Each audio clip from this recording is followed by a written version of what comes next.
So as you saw the title of this video, it probably was like, what the f?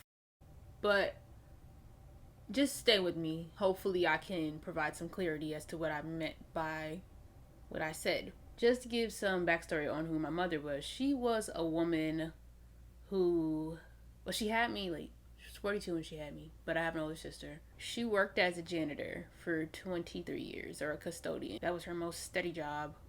So just imagine that stereotype. The mamie, the one that cleans the house, the all I can do is clean, when she could offer so many other things to this world. And this is not about to be me bashing my mother. This is just to set up the picture of what this is all about to be about. My 2018/2019 academic year, my mother was diagnosed with a form of lung cancer, and it was a very aggressive one. The way the tumor was placed, it was no way she could have surgery. So I think that's really was like, yeah, we know this. She's not gonna make it through this. Let's be real. This is a candid conversation. I don't want to sugarcoat anything, and I don't want to feel like I have to. What she left behind was just us. She didn't have any tangible assets, any property, just debt and bills. She never owned anything. She never put her money in the right places. She didn't know how to spend money. She wasn't educated in the ways that she should have been educated. She didn't get the resources, and if she did, she didn't use them. It was almost as if we were her only accomplishments. And that's a lot to unpack. She passed, and my whole world was fucked up. I was starting to be this pessimistic, angry, deeply rooted, horribly dispositioned person. I didn't realize it until she left this earth. At home, I wanted to stay in Michigan because it was comfortable, and there were a few road trips that I took to Chicago, and I was like, I love it here. I feel free here. I don't feel and I don't think about all the bad stuff. I thought, oh, Chicago might be nice to go. I'm like, oh, hell no. And this was when my mom was still alive. I'm like, oh, absolutely not. I would never do that. But the more I sat in that house, the more I got comfortable and realized what I was doing. I'm like, I have to go. I decided I'm leaving. I didn't care what obstacle was in my way. My most freeing feeling, I felt it being there. So I have to go where I can be happy at. Don't stay somewhere when you're not happy, and don't stay somewhere you're not wanted. Go be where you're wanted and loved and cherished, and where you're happy, because that's what matters most at the end of the day. Me and my sisters, my two lovely sisters, we put our heads together and we're like, we're gonna go to Chicago. We find a nice place to stay at. We left, and I shit you not, my life has been different ever since. I've been a different person ever since. My outlook on life changed, because I'm like, wow, something I never thought I could ever do. Move in the middle of a panorama? No, I didn't think I could do anything like that. And yes, I was still sad or depressed, but I felt so much happier. I felt so much happier overall. On a day-to-day basis, I had a reason to wake up and smile. I'm in Chicago, baby. I'm living downtown Chicago. I started taking pictures. I started keeping my appearance up. I started being more, I even got more like well, I don't want to say hygienic, but like, you know, like smell good. I started wearing perfumes and scented lotions and keeping my skin up even more and taking care of my hair. I wasn't watching my diet, but I was going to the gym like every Tuesday and every Thursday. I really just started to blossom and grow out there. I decided I want to be a model, start modeling. I start doing more stuff on YouTube. I started like really getting into like TikTok, and I started putting out more Instagram content. I started going out and living my life, and I don't regret any of it. But sometimes you have to break away from the things that make you feel the worst in order to be better. If there's ever been a time where you question if you should move, you should move.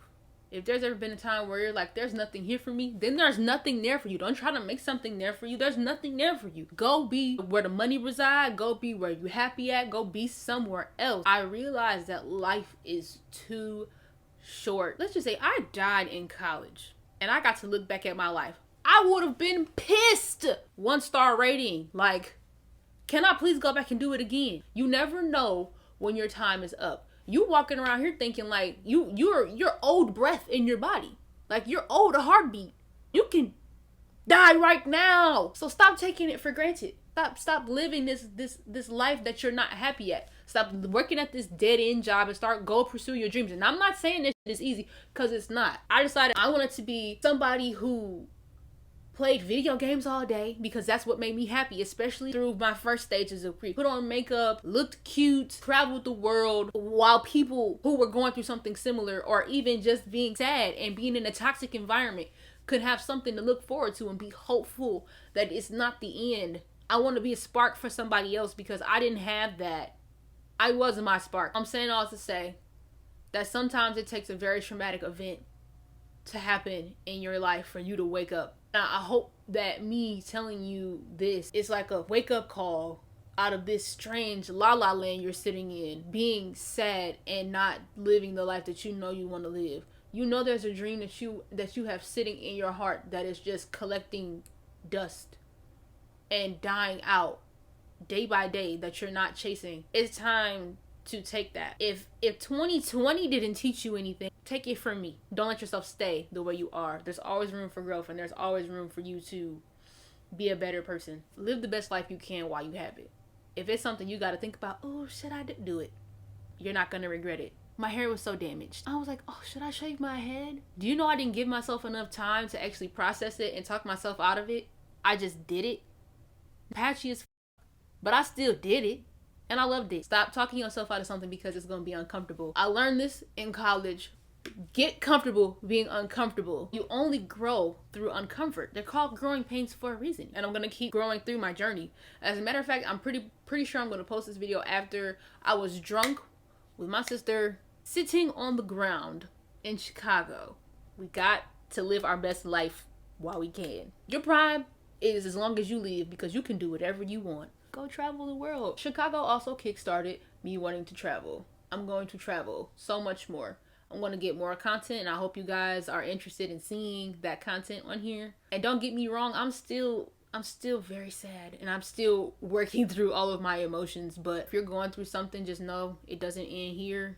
Your ending is going to be a happy ending, and if you're not happy, it's not the end. I wish you all the best.